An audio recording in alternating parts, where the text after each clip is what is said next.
Hello everyone, and welcome to another Thursday, another MF webinar. My name is Dario Gutti. I'm the CEO of the Mobile Ecosystem Forum. Now, we are, as you probably know by now, a trader association. We are a place for the different parts of the ecosystem, the companies that make the product, the services out there, but also some of the consumer groups, some of the end users, discussing about the future, what's coming next, and sometimes how to make it more sustainable and more appropriate. Now, over the last few years, we have been covering lots of topics, but one that keeps on coming, so is importance in the market, it's messaging. Whether you've noticed or not, messaging is very big. And you probably joined the right webinar. You know that the next chapter of messaging, whether it's conversational messaging itself, so the person to person, or conversational commerce, the sending of messages to from businesses for e-commerce and servicing their clients, well, it's changing a lot fundamentally. It's the most common things that people do today. But it's changing, as we've seen some of the OTT applications out there to provide new ways to interact with users.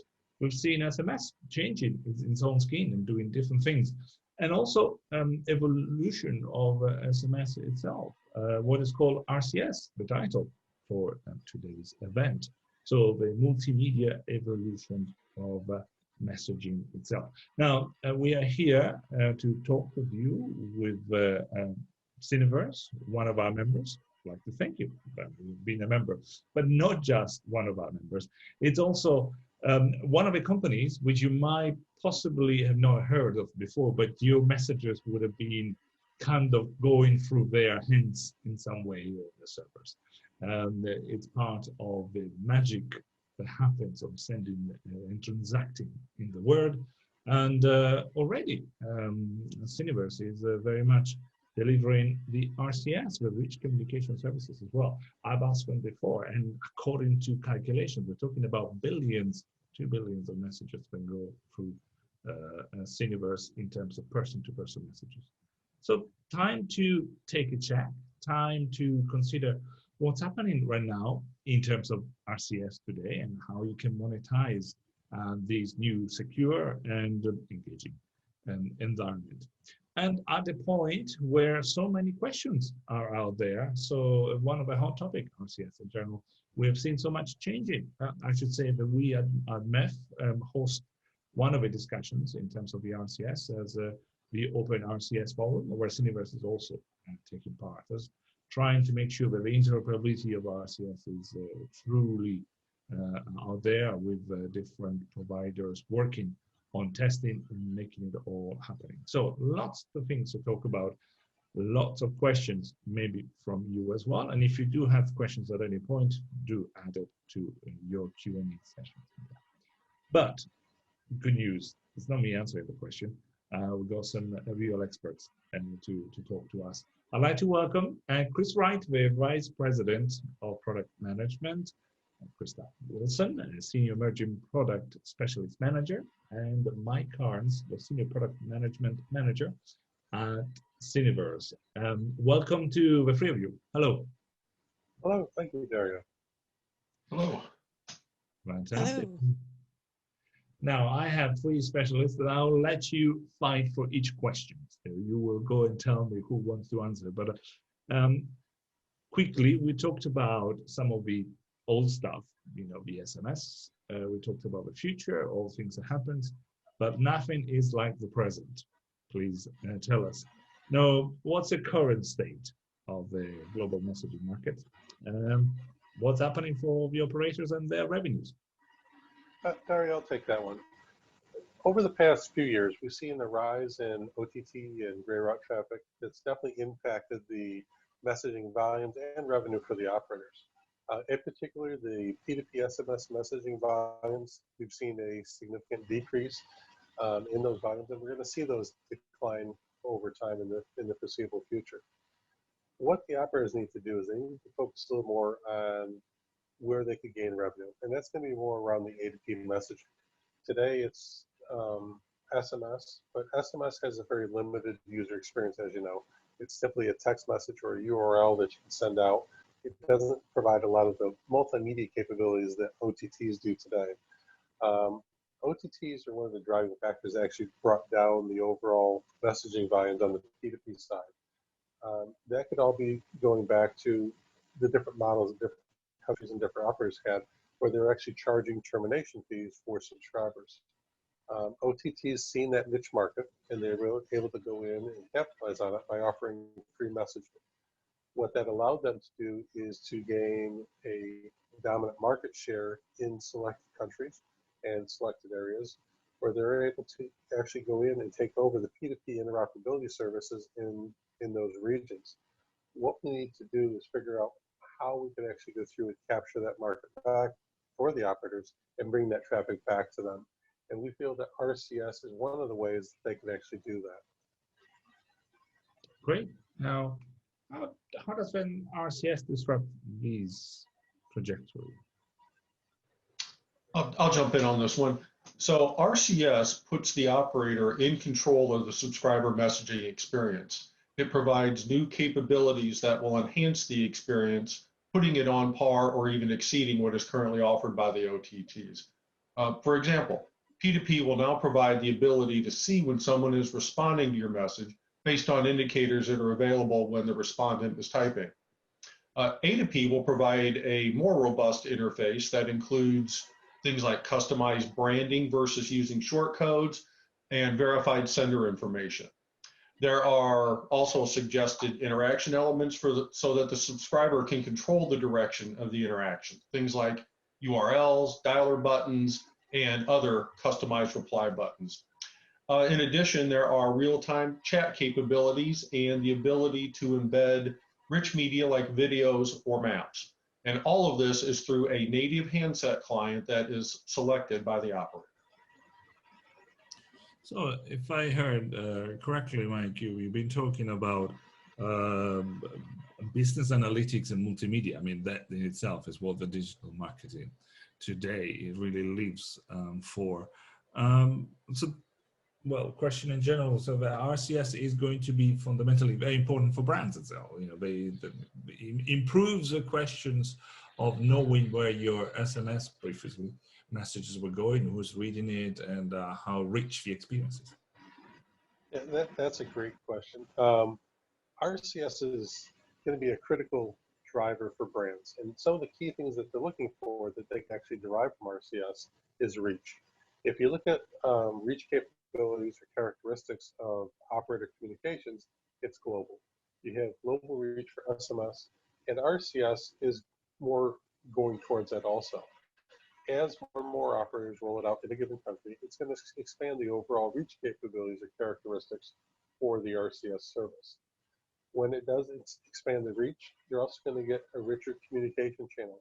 As you stated and as Mike stated, the communication mechanisms within RCS are significantly advanced compared to SMS. You have multimedia capabilities, you have customer banners that you could actually display on the message itself. Instead of seeing a phone number or a short code, you actually see who it's actually coming from, an actual banner of the company that's actually pushing it out. You have more dynamic contact control capabilities. You have button capabilities and so forth. So it provides a more rich channel for communication. It also provides more UX control. So for example, if you want to drive the conversation of a subscriber, you actually go through and put a button in play to allow the subscriber to actually click on a button, thus allowing the enterprise to drive the conversation where it's going to maximize the opportunity for the enterprise. It also provides a lot more analytics back to the enterprise. When SMS was out there, the only analytics you got was if the message was actually delivered to the operator, not even to the subscriber. The analytics that are reported to the enterprise with RCS is much more robust. Anytime a subscriber spins or moves a carousel, it's an indicator that that's being interacted with. Anytime they hit a button, it shows where the subscriber is actually driving communications. By analyzing this information, the enterprise is actually going to go through and be able to tailor the bot so it better suits their needs to drive the conversation or the transaction in a direction where they want it to go. The other thing that RCS brings is ease of access and onboarding capabilities. With SMS, as we know, to go through the vetting process, at least in North America, it would take anywhere from a week, multiple weeks or months to actually get a new campaign up and running. With RCS, we're promising a lot more quicker access to the service. We're looking at more hours and days instead of weeks and months. We also have a lot more security and reliability around RCS as compared to the OTT type services. Since the operators are controlling this, they have more control over security characteristics and reliability of the overall service. But the biggest thing that the enterprises are looking for is ease of pricing. They want to make sure that it's easy pricing and it's predictable pricing, so they have a predictable cost when they actually roll out the services. Well, there is plenty in there, and I like your mentioned fact that we're looking for sometimes for information, and it's on our fingertips. The analytics it's available, and that when we ask to the enterprises are really important, as well as security.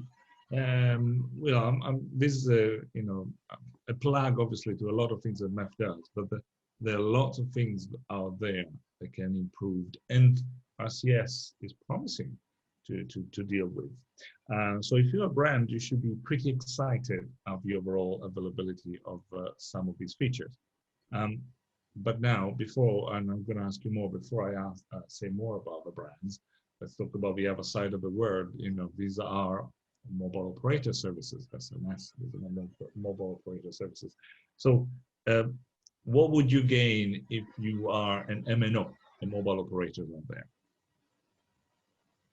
I can take this one. I think it's something that most operators want to hear, and that's definitely revenue uplift. So the traffic that will be coming in from RCS has a much higher click-through rate. And because of this, we see more traffic, which is an increase in charge compared to SMS, thus driving new revenue. However, to make sure you're effectively monetizing, you need the volumes and multiply it by the rates. But again, with monetization, to effectively monetize that, it comes with several different components. There's several different rating options. You're going to see event-based, session-based, transactional, and flat rates, to name a few. So you'll need a flexible invoicing solution, which our solution allows us to capture these different rates automatically. So quicker time to invoicing is quicker time to cash. So there's another components with bank account management, reporting. All of this is important. So if you're not collecting, you're not monetizing efficiently. So you'll need to be able to recognize funds coming into your bank accounts, allocate quickly to close out these invoicing, reducing your DSOs. So optimizing cash flow is going to be key, and an end-to-end billing and collection solution service is key for revenue uplift. Interesting, and interesting what you were mentioning, Krista, as well. It is true that some of the demands of some of the brands to the operators are coming from expectations from the digital marketing. So they do expect something in terms of which is at the par with some of the web experience out there, some of the platforms. That very high demands. But we're talking about effectively then competing with digital marketing. We're talking about competing with OTT. These are pure digital players. How can you do that? How can you be at the same level as, let's name it, the WhatsApp of this word, but I would also say the Google AdWords at some point, or anything else which is in digital marketing?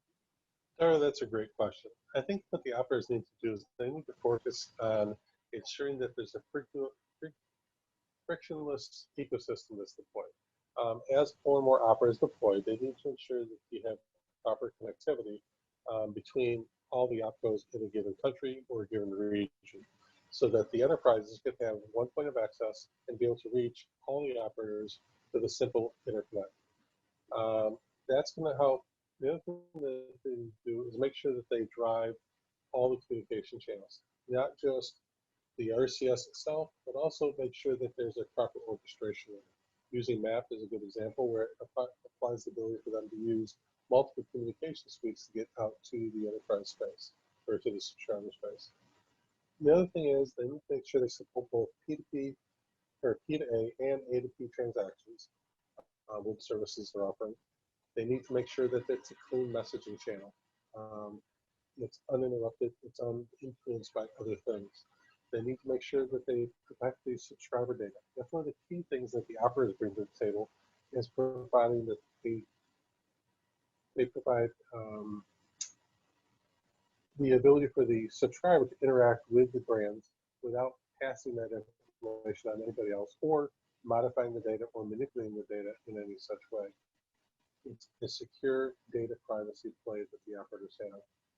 They need to also ensure that there's an easy onboarding and registration process. As we talked about before, when it comes to SMS, in certain situations, it takes weeks or months to activate new campaigns. We need to ensure that the activation process is quick, fast, and efficient. We need to make sure that there's handset agnostics capabilities. So you can communicate with any Android device and eventually any iPhone device also. So it gives you ubiquitous coverage regardless of the handset.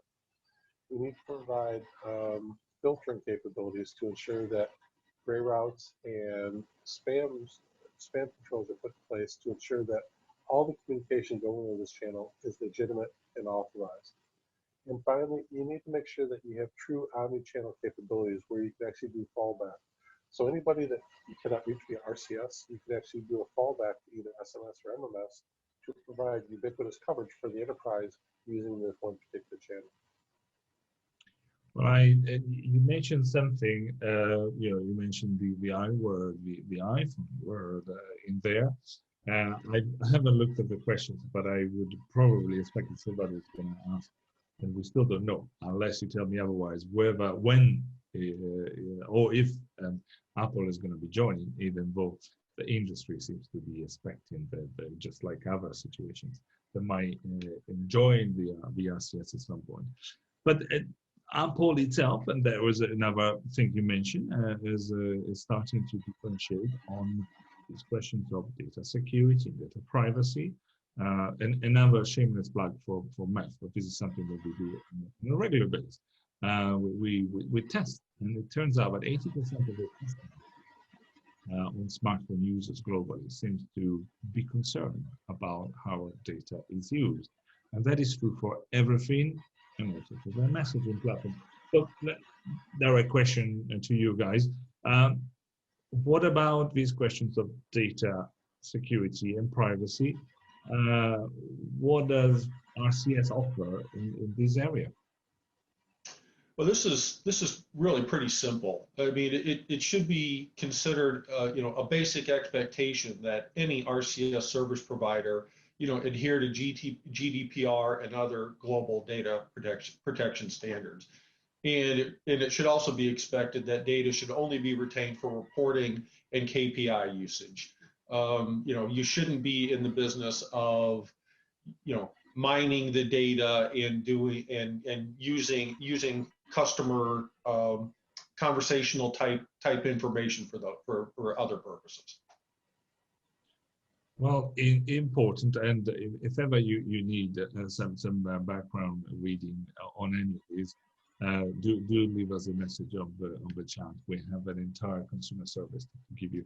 But great that the RCS has been designed, you can say, bottom up, with some of those questions in mind, and it does come afterwards, specifically on the from the approach of SMS. The operators have also been challenged a lot in the last few years on those. But so if you're talking about operators, before, the cycle of things, before we're talking about the excitement, conversational messages and conversational commerce element, for a long time, P2P has been very much the daily bread for the mobile operators. Now, what happens to these person-to-person messages in RCS? How important is it for this channel? I think that when it comes to P2P, it's critical. P2P ties all the operators together, all the subscribers together, so they start using the overall service. It starts driving the overall utilization rate of RCS. When it comes to charging processes around RCS for P2P, all the operators agreed, per the GSMA edict, that initially they're not going to be any charging for the P2P interconnections and the termination fees around that. So I think that's going to help definitely drive the usage of P2P RCS going forward. However, in the future, the mechanisms exist today to actually start charging for it in the future. However, there's no anticipation that that's going to happen in the very near term. We'll have to wait and see, and see some of those numbers and some of the operators what they come up with. There is a lot of expectations in the market. There's a lot of interest, a lot of different questions. You can see that from what we got so far. We just spoke for 20 minutes. We've got 12 questions. Oh my God. And well done on the interactivity level. I love that from all the guys out there. So keep coming with questions. And rather than me asking you questions now, I'll see what the people want to be talked about. If you're okay, I'm gonna just read out the first question from Paul Rupert. Oh, it's a US-based question. I can see that given the demise of its CCMI, if I'm not mistaken, there was a joint venture representing the different mobile operators for RCS in the US. Siemens is starting to organize ML efforts behind RCS in the US. Would this negatively or positively affect the market adoption of RCS? So CCMI, the joint venture, has departed. Is that a good sign or a bad sign? Personally, I don't think it's going to have a major impact. I think it's going to slow down the overall rollout of the A2P services in North America or in the US itself. But all the operators are in the process of rolling out the A2P capabilities today. I know that 2 of the 3 tier 1s one of them actually hasn't rolled out today and is in production. That would be T-Mobile. Verizon and AT&T are also in the process of getting theirs rolled out. I think by end of year, we should have a fully deployed A2P infrastructure where you could actually start pushing traffic into there from enterprises. So it may have slowed it down a little bit, but I don't think it's put any curtailment on the ability for you to actually communicate with subscribers via RCS in the near term. Okay, so it was a first way to start things off, but another question we got here is if both enterprises and operators, Ben, they both wanted to have RCS A2P, the business messaging in RCS, why is it taking so long in general for RCS A2P to take off then? I think the biggest reason why it's taking so long to roll RCS A2P out is getting the base platforms up and running. You have a lot of issues where operators are kind of speculating, do I need to make this investment? Do I actually want to make the investment for RCS today? You are seeing large countries, you have Mexico, Brazil, the US, all of North America, Canada, and Europe are key in driving RCS, and they're actually getting all the platforms deployed out for P2P. I think shorter term, by end of the year, we should start seeing significant uptick in A2P traffic capabilities. I know today in Brazil and in Mexico, they are seeing quite a bit of traction for A2P services. But I think you have to get the underlying P2P up first, and then naturally the A2P will follow shortly thereafter. Well, moving from A2P to P2P, we got a question saying, we've heard before, we discussed it, how the P2P reach is critical, we were just saying as well. But we also know how there are now some discussions on accepting or not inter-operator or inter-solution P2P traffic. How is the global market continue to add to the P2P reach in the current situations? So how are we going to be able to see sending messages across every operators in the RCS world easily in the future? Mike, do you want to take that one? Yeah, Chris, I'll jump in. Yes, absolutely. So One of the keys for the growth of P2P is really open access, ubiquity, et cetera. At this point, all of the hub providers are doing just that. That any connectivity you have to a specific hub provider, the general agreements in place are that the exchange of traffic will be free and open and not restricting access to certain operators behind the rest of the hubs. So that we see that as key to growing P2P, and there are other there are multiple players in the P2P arena. So if there's an issue with a specific hub provider, there are other options. And I'll make sure that I probably use, if you're wondering, and you can come back, call me back and tell me that I'm wrong. But I think some of the people are referring here to one specific player, one of which is probably Google, which just say that they're going to slow down interconnections with other platforms. So if you were just wondering on that simple messages, that's what it's referring to. But generically speaking, that's also happening somewhere. But where is the word? Actually, I think this is the question from Gwendolyn Dippert. Where in the world do you see the most RCS penetration? At what rates? Who would have some numbers? We can share something from Math, but I think none better than you might have a view. Do you want me to give a go? I can try. You give it a go, and then I'll fill in. Sure. Okay, well, in that case, from the mobile ecosystem forum, I would say that different level of interest. Actually, the US is seeing quite a nice traffic, large market. But China, another large market, sees plenty of traffic. It's not a lot of P2P traffic. Japan and South Korea, very early launches, their specific use cases, but then we've seen something there. There have been probably a few surprises, I would say, and in the world, one of them is probably Latin America, and I would say Mexico. Mexico has some very good numbers, and in Brazil, another large market, helps, but always helps the numbers. That we are seeing something quite positive. I would also say the numbers in most cases are growing, as is the network effect. And just like in the 90s when we were looking at SMS and we couldn't believe that, that some people thought it was a fad, and the continuous growth was from a small base, but it was going on year. RCS, similarly, we're now seeing, once you have the operators and it starts, permeating their devices, Germany, I would say, where the operators are working, I've seen some nice numbers. Spain or France and UK, we're talking of tens of millions of devices and users available there. So Gwendolyn, maybe we pointed you out some of the people that got real numbers rather than just my sense. But you can already see a rollout in multiple markets. So let me see if you can tell me if you got it wrong. No, I think you're dead on. I think when it comes to Latin America, your dominant markets are going to be in Mexico, Brazil, U.S., North America, U.S., Canada are all getting deployed.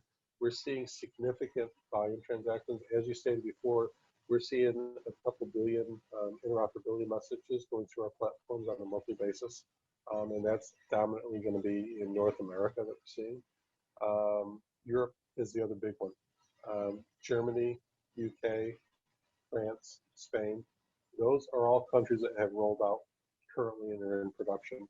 We are seeing a significant uptick in some of the other countries, in Austria, in those areas where they're starting to roll out platforms and they're starting to get more engaged. Middle East, I think, is going to be another big one that's going to be coming in and about. That's probably going to be towards the start of next year when that starts happening. And we're also seeing a lot more questions from operators in Africa and in Asia that are very interested. Australia is another one that's starting to stick their toe in the water to actually get moving forward also. And I was surprised to know recently that you just mentioned Africa, which is by our standards one of the later comers. But there are already 17 countries in Africa where RCS is live. So here's a bit of a surprise. So you might not notice, but it's happening sometimes. Absolutely. Now I'll go back to some of the questions. We've got so many of you, so I need to make sure that I cover most of them. And the next question, what is the exact monetizing model for RCS? Per delivery, per reg, per engagement, or all in one per client, per agreement, per business model? The list could go on, I guess. I can take that question, and then I'll pass it on to Krista. Basically, the two dominant models that we're seeing are going to be event-based rating and session-based rating. Event is each individual transaction that goes through. They'll charge on each of those messages. The sessions model is probably the dominant model that we're seeing out there, where you get X number of transactions for a given time period for a subscriber. That's the dominant model that's out there. However, we are seeing some flat rate models where you can have unlimited messaging for a given time period. Those three are going to be the dominant ones. However, we are talking to operators about doing other type of modeling, such as peak time modeling. So, for example, if you want to deal with the lunch or the lunch rush, you can maybe charge differently for transactions during that period, or the dinner rush. There are different ways of charging it. We did have some initial discussions around rev share modeling, where if you went to buy a sandwich, for example, at Subway, and you're able to complete the transaction, you get a rev share percentage of it. However, that particular option has not been really taking off. So I think the dominant models are going to be event-based, session-based, or flat rating. And we will see what the market develops with, but at least there is an understanding of the minimum flavors that you can pick from. I will follow that with it might be a generic question, but it could be one of those philosophical questions that will take us talking for hours. And this is RCS a replacement for SMS? I think, go ahead, Mike. Well, certainly, it is a replacement for SMS and MMS, and perhaps most importantly, it's the only standard defined for 5G. So as operators look to evolve their networks to an all 5G environment, there currently is no concept of SMS or MMS fallback. RCS is the 5G messaging standard. So absolutely, it's a replacement for legacy XMS messaging. However, I'd like to add though is SMS is not going to go away tomorrow. SMS is going to be around for years yet. It's still part of the base network that's out there. So until everybody switches to 5G, it's still going to be very prevalent and still in the environment. However, I do agree with Mike that it is going to replace it eventually. I'm going to add the words that are not mine, but they're from Nick Lane at Mobile Square, which is an analyst who specializes in this field. And they like to tell me all the time, RCS is much more than SMS. And the user should not compare it. It's the opportunity is so much bigger. But as I say, it's simple questions, but actually can be interpreted in many different ways. But next, how will RCS shape up versus the WhatsApp as a conversational platform? So that's a real comparison like for like. What would you say that it's doing better from each one of them? I think right now you have more penetration when it comes to WhatsApp, simply because more subscribers have WhatsApp applications that are out there right now. However, you still have pocket coverage with WhatsApp. It's not ubiquitous coverage across the globe. I think as more and more operators start rolling out RCS, you're going to see more and more uptick of RCS capabilities, and it's definitely going to start competing with WhatsApp and other type of conversational platforms like that. And I think it'll eventually overtake that. However, right now it's butts and seats. Essentially, you have more butts and seats in WhatsApp compared to RCS. So it's something that we're definitely striving to get RCS rolled out. And as it rolls out, you're going to have more and more competition for WhatsApp and other conversational platforms that are out there. And I will tell once again, a plug to something that we offer, but education-wise, we don't make any money on that. There is a nice table on what are the different sometimes. For instance, in WhatsApp, you might not be able to address a user directly with an A2P message. At times, that has to be initiated over a templated message. So there are intrinsically some of the differences, at least at the beginning. But both RCS and WhatsApp are changing dramatically day to day in terms of penetration, in terms of user, in terms of the overall features and functionality. So stay tuned as well on some of those differences. But an interesting question, I will jump in and say, will MNOs begin ramping up their own RCS deployment with their 5G rollouts, and will Apple then finally come to play? Would anybody like to use their crystal ball in that case, because we're talking about future? I think in the future, you're definitely going to see operators start rolling out more RCS because they're going to have to support their 5G deployments. And I do think once you start getting dominant market share of Android deployments, you're going to see Apple is going to have to do something to migrate and provide RCS fallback essentially from iMessage once you get dominant market share in a given region for Android deployments. Mike, can I add anything? I mean, I agree with what Chris just said there. I mean, to this point, at least in public forums, Apple's been pretty tight-lipped about their plans to support RCS. But as Chris said, there will be a tipping point with 5G, and that will force them to, accommodate RCS as a fallback to iMessage.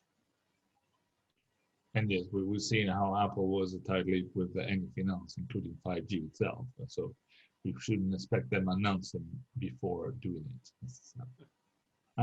So very good question. Thanks for asking that, because I imagine no one better than Syniverse to ask right now. How much P2P traffic is being processed today?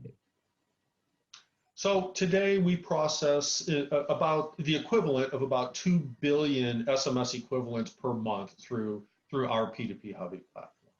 And that traffic is doing nothing but going up. It's primarily in and out of North America at this point, but it is global in nature. And that's currently only off-net. So if you look at the on-net volumes, it's significantly higher than that. In the combination of the two. And I assume that some of that is also to do with the inherent chatty nature of RCS. So you're more likely to be sending more messages and possibly animations, emoticons, and so on. So the numbers themselves are destined to go up. Is RCS A2P connectivity end-to-end encrypted? Does anybody want to take the questions of encryptions? Which is sometimes I define it as one of the great marketing fallacies that we have in the industries. But I would talk, is A2P A2P traffic encrypted end to end? Within the standards, it has the capability to do it. However, it doesn't necessarily have to be put in that fashion. Mike, do you have anything you want to add to that? Yeah, I mean, that's really, I think it really comes down to operator and client level type deployments. So, as with a lot of these things, it depends. And may I know that I'm here just as a facilitator, but it's one of those topics that sometimes I love it, because I think security is one of the distinguishing factors of RCS. As we know, within the chain of RCS, and sometimes because of legal implications like lawful intercept, the content is not encrypted, but it's highly secure in terms of it's actually standard telecom grade security. So I think looking at sometimes security is not the same as encryption. It can be extremely secure or something. Right. It doesn't need to be that it's always end-to-end encryption. It depends where is encrypted and how. So that's my personal view. I think. Agree. Okay, yeah, good. At least I haven't said something too wrong, if Chris agrees. But I got many more questions. Thank you. Keep them coming. I like having so much interactivity. So let me jump to the next. What are the most excited, I misread. What are you most excited about regarding the overall future of RCS?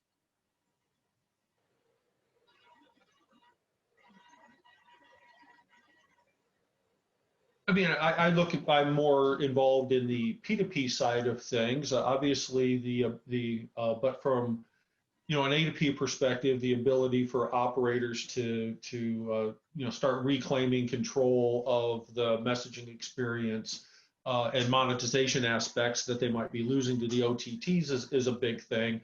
But just from a technology perspective, it's the next evolution, of the network to support 5G, and it's going to provide the ability at some point for the operators to, retire some of the legacy SMS and MMS. Like Chris said, it's not going away tomorrow, but the getting your RCS deployment completed, builds the path to getting to that end goal. And one of the things I'm so happy about RCS is I think it's driving a whole new technology and a whole new way for enterprises to actually communicate with subscribers. It gives them the capability to actually send a message and give the end subscriber a app-like experience. It gives them the ability to go through and communicate in an A2P method where it's more of an interactive experience instead of a simple text message or a very flat experience when it comes to SMS. It's a much more robust interaction experience that I think enterprises are going to definitely jump on and provide a whole new stream of communication capabilities out to the enterprise space or to the subscriber space. Well, great. I know how important time for everybody is, but we're really running a bit.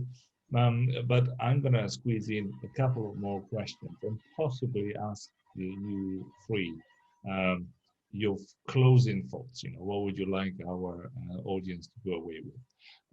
But let me ask you first, before your closing thoughts, is there an example of commercially successful RCS business messaging today? So people are looking for the actual use case. Who would you say that is doing it correctly? I'll take that for a first stab at it. We worked with a multimedia company called Out There Media. I know that they went and did a campaign for Disney. I think it was Lion King, where they actually rolled this out in South Africa, and they actually did a trial where they did a comparison between SMS and RCS. And during that trial that they did when they rolled out for the Lion King, they actually did a video clip, and they had a click-through rate for closing a transaction, taking it to actually purchasing a ticket of greater than, I think it was 12% of people clicking through and actually going through and purchasing a ticket simply by getting a video clip on their device and giving them a link to actually go through and purchase the ticket. It's significantly up from what you would see from like a Google Buy ad or from an SMS by simply using RCS, where they're able to have a more interactive experience. Subway is another good example. Everybody talks about the Subway that was out there a couple of years ago, where they actually did a comparison between SMS and RCS, and when they're able to display the actual sandwich and so forth, they've seen an increase in click-through rates of 20 times compared to SMS with an RCS message for purchasing sandwiches. There are lots of examples by now. Mm-hmm. So very starting to come up with the real numbers, real ROI out there. So the question is, go and use it. I think you mentioned a few more. Maybe the WHO, we could even say, if you're looking for a non-commercial organizations. Or from Mexico, we said there are some examples in campaigns, and they all different markets shows that it can be done. Well, I can see another question, so I will go along. Has RCS just become a monopoly for one OTT player, OTT app in disguise of an open standard? Is there still hope for RCS to be an open interoperable messaging paradigm. Oh, who wants to take that? I think that needs a bit of I'll take a stab at that and dance that line. I know that we have, with the MEF, we have a forum that talks about this quite a bit. The Open RCS forum, where we talk about how we want to make sure that standards are free and open so everybody can actually participate. And I think everybody has the capability to participate. What we need to ensure, though, is that you have ubiquity when it comes to the client. So what I mean by that is the client kind of drives right now who's going to be the core provider for the services. And what we need to ensure is that we have openness when it comes to the client, have the operating side who is actually going to drive the base platform for the operator, and let them make the decision instead of trying to force the industry in any one direction or other. We need to make sure we have open capabilities for an operator to select who they want and how they want to deploy the functionality. I'm not sure, Dario, if you want to add something to that. I know you've been directly involved in a lot of this also. And exactly. I mean, we're very happy on MEF to open our forum for the discussions and with the discussions about putting forward a solution and making sure it's deployable as easy as possible. We're very happy to do it. And I think Chris has mentioned it, the nature of the DNA is in its level playing field and openness. So if you are watching and you're out there, would like to know more about what the Open RCS forum is and how we do it, how it works, how it does, your opinions, I think that's a real invitation to participate. Whether you're a member of MEF or not, we still want to hear from you. We still want to make sure that your opinion counts. So yeah, good times to join in the discussions. Good time for, as I did say, so many things are happening in RCS. Maybe we didn't cover all of them, but we did a fantastic call. Chris, Krista, and Mike. I think I have probably no more time. If you still squeeze something while we go away, if you want to say your final words about RCS, if anybody wants to say a couple of things. I'd just like to say, I think OTT, after dealing with this for the past 10, 12 years, I think we're finally at the cusp of getting stuff rolled out industry-wide, globally. We are seeing a huge uptick in overall volumes, and operators are deploying not only in North America, but across Europe. And we are seeing the industry is going in this direction. So I think it's going to be a very exciting time. And I think it's been great to have these type of conversations. I think we need to continue having it. Well, it's been great to have you. So I think I'd like to thank again Mike, Krista, and Chris. If you have additional questions to them, we'll try and squeeze them by email or something. You know how to reach us. But for the time being, it's thank you to Syniverse for coming here, sharing the engaging nature of RCS and the engaging nature of its topic. So much is happening, and so much more we could say. But I think for right now, I come back with the environment is ready for the discussion. The deployments are happening. The numbers are out there. So time to look at the value that RCS brings, and you can make your own decision. For any additional questions, we also like to point out on our web pages and do a search. If not, call me out. Dario Mobile Ecosystem Forum. But, Chris, Krista, and Mike. That's all for me. Thank you. Thank you very much. Thank you. Thank you, everybody.